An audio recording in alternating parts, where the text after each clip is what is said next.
Hey, welcome back to Engineers Workshop. I know I promised you a true first chips video for the K&T Model 2D rotary head mill, and that's what I'm going to give you. So I want to show you a little bit about some of the controls. I mean, there's a lot of things to talk about, but I will eat the elephant one bite at a time. So a little bit about the controls, and then I'll show you some real chips. Here we go. If you're very observant, when you look at this head, you'll notice that it's got a dovetail slide, so it does the offset for traversing a circle. But there's two adjustable gibs, one on each side. Normally these only have one adjustable gib, but when you think about it, this cutter needs to be absolutely dead nut centered with everything set to 0. That means both in the direction of the dovetail slide and across. If you only had one of these adjustable gibs and you had to scrape the machine in, the spindle would shift over to the side slightly. It might just be a couple thousandths, but you'd never be able to get it concentric. So they make it so that the entire slide can be centered for 0 TIR of the cutter side to side. And of course, this way you zero it out, and this is your vernier dial. I've got it zeroed so that in the 4-inch travel direction, as I'm coming out, and I hit 0, that gives me 0 on the cutter. Now the x-axis feed has a switch to turn the motor on and off. The rotary head doesn't. It works on this lever up here. So basically when you put the head in motion, that simultaneously starts the motor and engages the gear train. The speed chart is here, and the ranges are 16 speed ranges from 1/5 RPM, which is barely moving.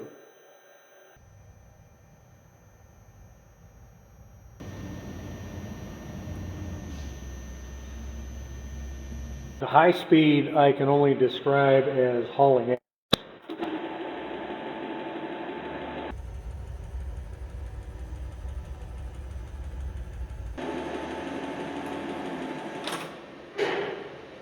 With the maximum offset of 4 inches, the cutter at this speed, which is 3 RPM, is traveling at 75 inches a minute. Of course, they have it that fast because when your offset is almost nothing, that speed just goes down proportionally. So the high RPM is for very low radial offsets. Now, one of the coolest features about the machine is the drive system. You have the motor with a variable speed sheave driving to an intermediate jack shaft, and then it goes to a 3-step pulley up to the actual spindle. And so if you're wondering how this mechanism accommodates the rotary action, let me show you. It's all pretty straightforward until you engage the rotary head.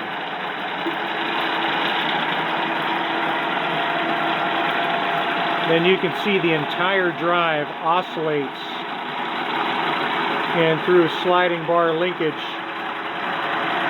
travels in and out.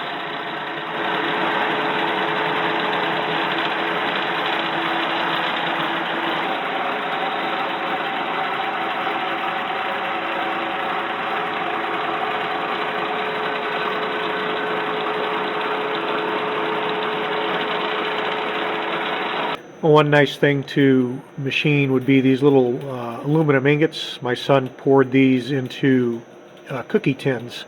It's just from melted aluminum beverage cans. So it's comprised of 2 alloys. The body of a can is 3004 and the end is 5182. So this is probably 60% 3004 and 40% 5182. Now, I don't know much about the 5182, but I know the 3004 is specially formulated for deep drawing and ironing, so very formable.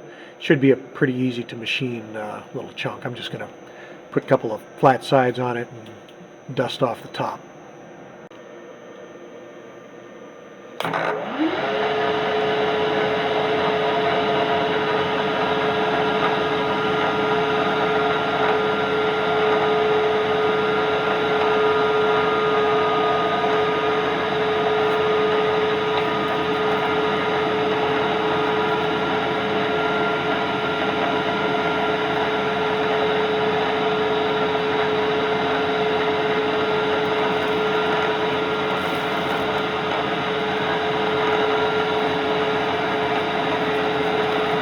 Let's go 50.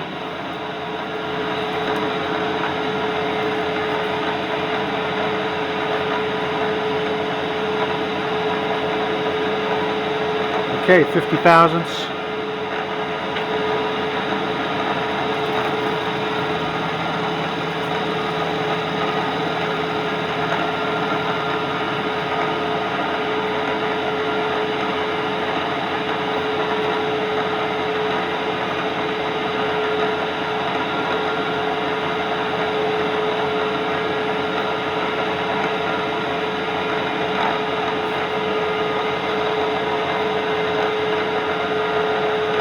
Another 50.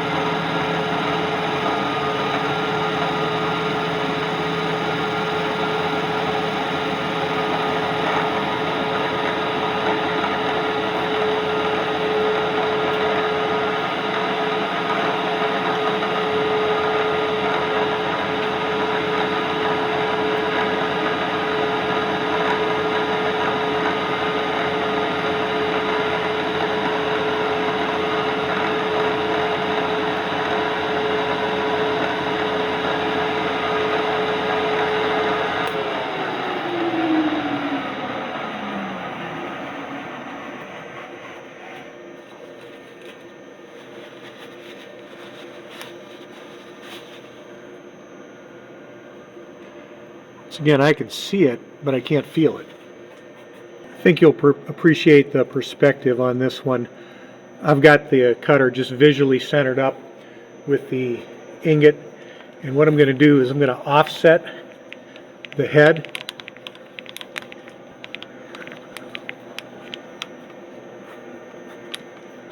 I should offset it in the other direction. I've got 1 inch of travel one way and 4 inches of travel the other.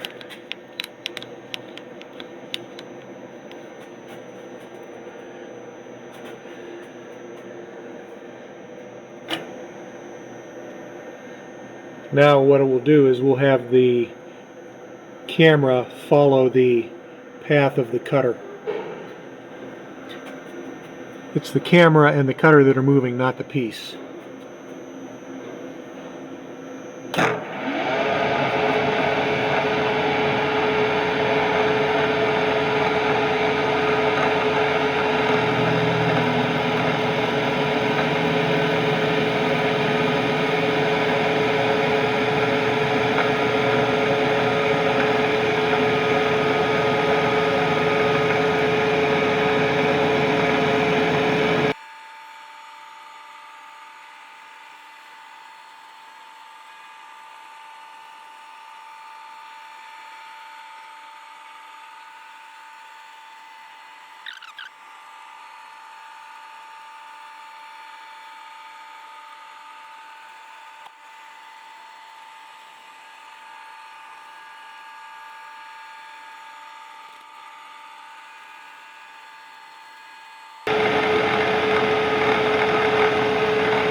That's a cutter pattern you won't see on any other machine unless you have a rotary table.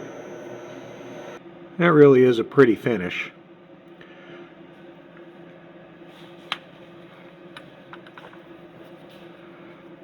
Just for kicks, I'm going to switch over to a 3/4 inch shank fly cutter and take a few more passes on this, maybe until that center section cleans up, and see how smooth a finish we can get with the fly cutter.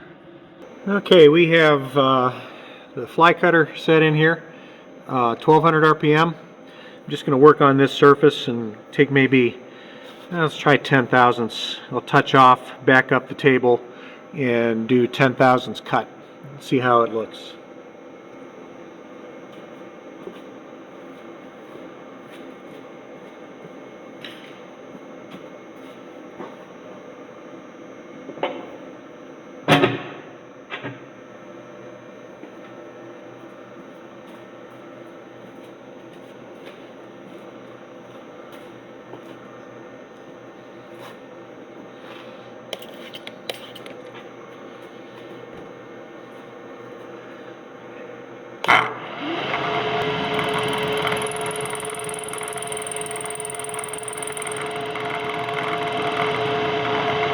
Okay, 10,000's cut.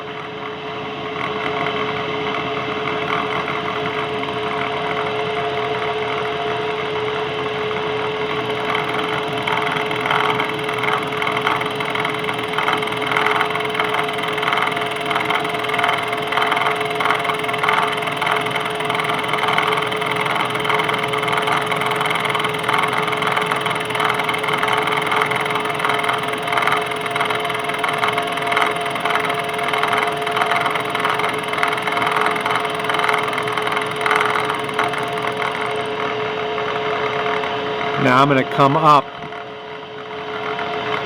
and back off, and we'll take a look at it.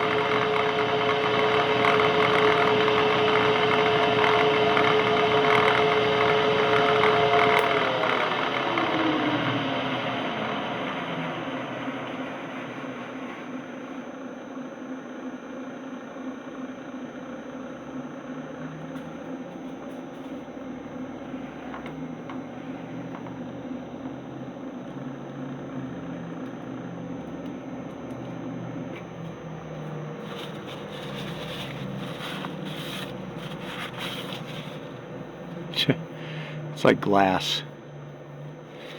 Okay, let's do another 10.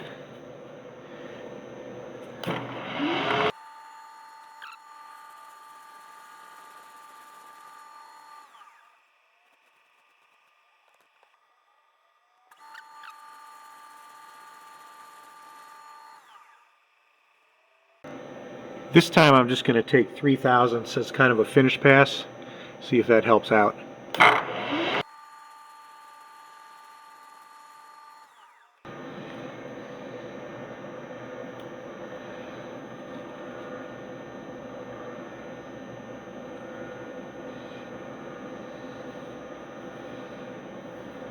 Pretty amazing finish.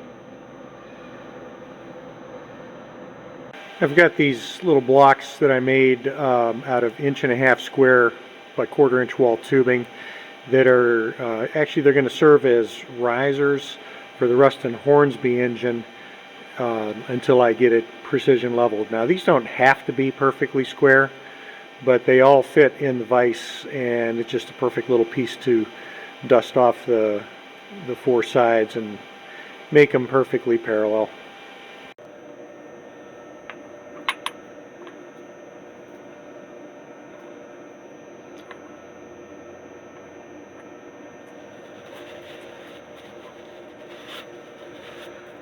I have enough room in the vise to clamp all 3 of these in line.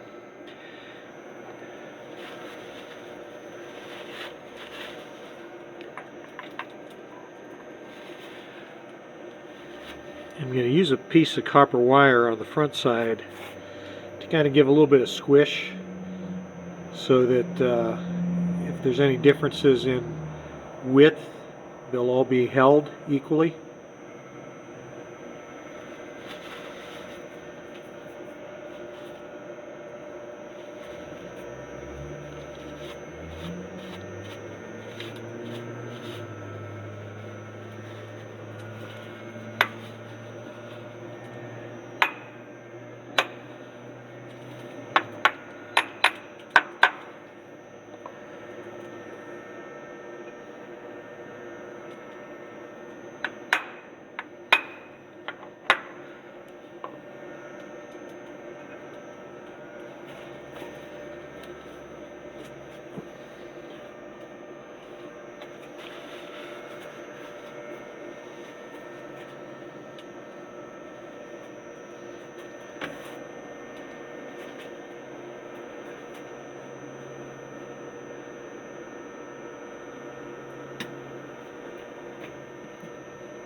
I'm basically just going to touch off and then come down 10 thousandths and take a 10 thousandths pass across these.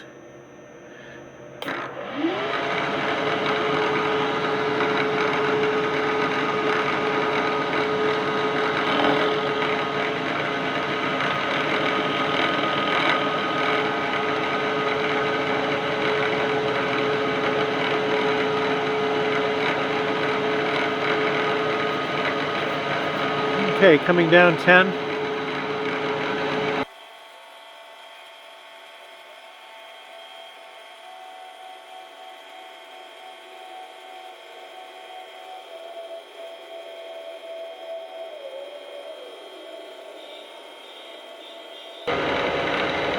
And back we go.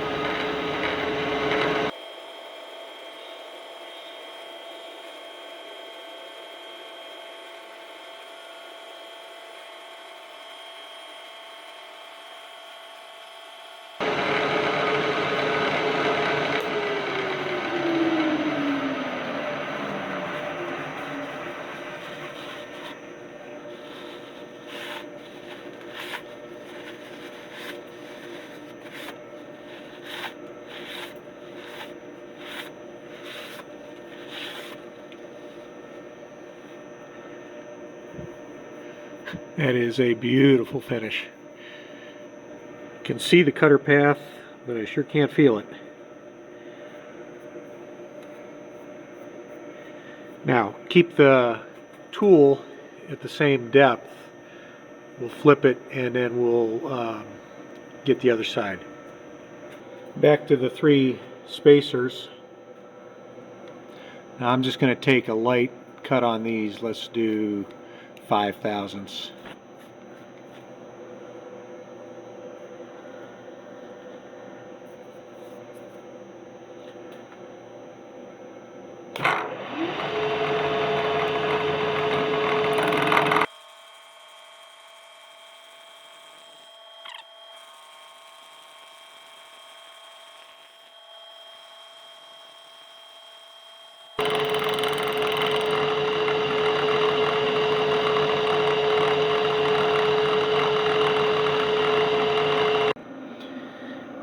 And you notice we're cutting almost full depth here and then it's kind of coming up.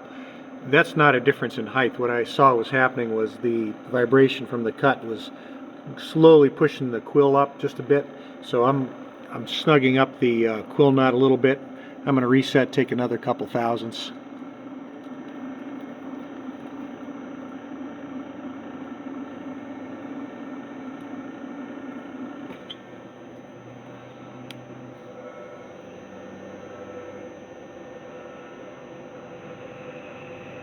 I'll keep an eye on it so that it doesn't do that again.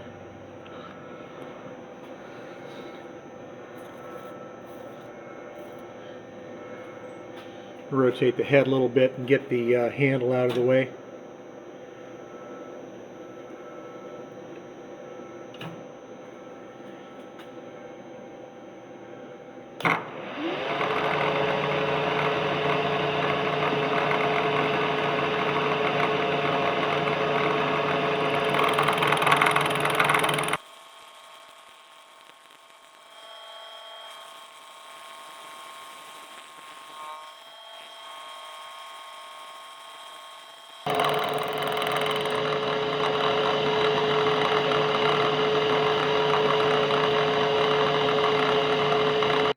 Well, I had a bit of an epic fail when I went to use the fly cutter on these. You can see I started out cutting, and then by the time I got to this one it was not.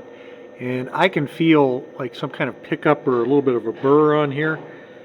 I don't have any face relief. This is the first time I ground one of these, and I don't know exactly what I should do other than I knew I need to relieve this for the diameter and relieve the underside. Then I stoned it a bit and put a tiny radius on, but I've got to improve that. So what I'm going to try to clean up the remaining 2 sides is a cutter. This thing's got China written all over it. It's a little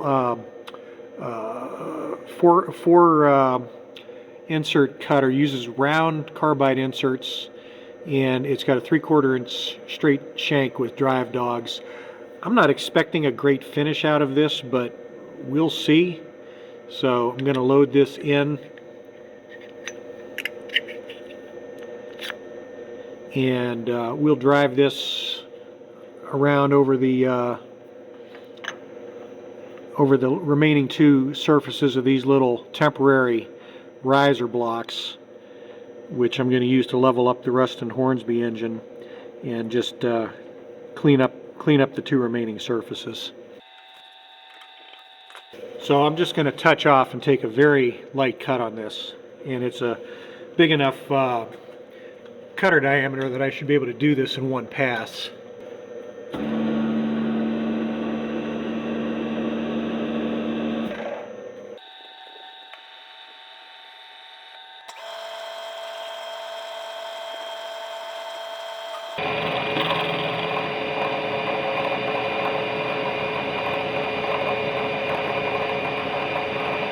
Okay, I'm just doing 5/1000.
I would say it's not as good as the carbide end mill, but we're just going to flip these 90 and take the last pass coming back towards us, which means I'm going to be throwing chips at the camera, but that's okay. And these will be done.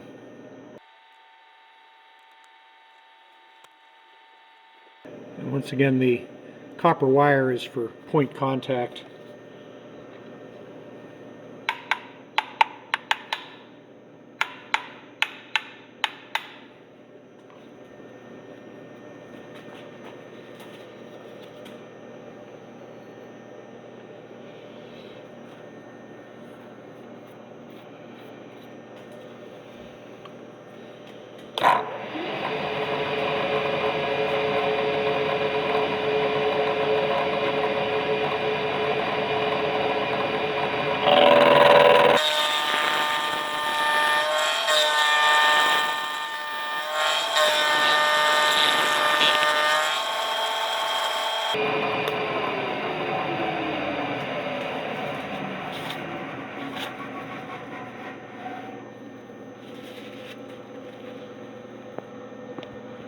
Got a little heat into those chips. I don't know about you, but I think it is so cool how that whole drive mechanism works inside the head of the K&T, and the way um, the drive belts orbit around with the spindle, and the entire drive translates in and out while orbiting to take power from the motor through an intermediate sheave and over to the spindle. Just amazing engineering, and from the 30s. So hope you enjoyed that. I've got more projects coming up that I'm going to need to work on with this K&T. So more videos coming up soon. Thank you so much for all the subscribers. I know we're nearing 1,000 subscribers, and that's the magic point when YouTube starts to want to put ads onto the videos. And so what I'm going to do is ask you if you want to see only things that pertain to what you might be interested in. Give me some suggestions of what you want to see or what you don't want to see, and I'll try to really narrow that list down for you. So thanks again for all the subscribers. Stay safe, stay healthy. Catch you next time on Engineers Workshop.